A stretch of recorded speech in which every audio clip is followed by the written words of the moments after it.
ko se koncentrira, prevruće ovdje. Ovdje je prevruće. A sliđaš naše stare škole, nisu mali klime, bilo je prevruće, plus 40. Stara zgrada naše škole na Manušu kulturno je dobro, zato ti tamo nismo imali klimu. A šta ti je to kulturno dobro? To znači da je zaštićeni kulturni spomenik jer je vrijedno graditeljsko djelo.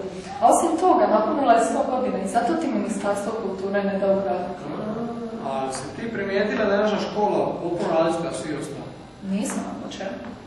Pa jedina je građena od kamena, sve ostale su betona. Podsjeća me pomalo na kuću moje bake na selu. I ona isto ima za ovu školu. A i kod mene na Hvaru isto.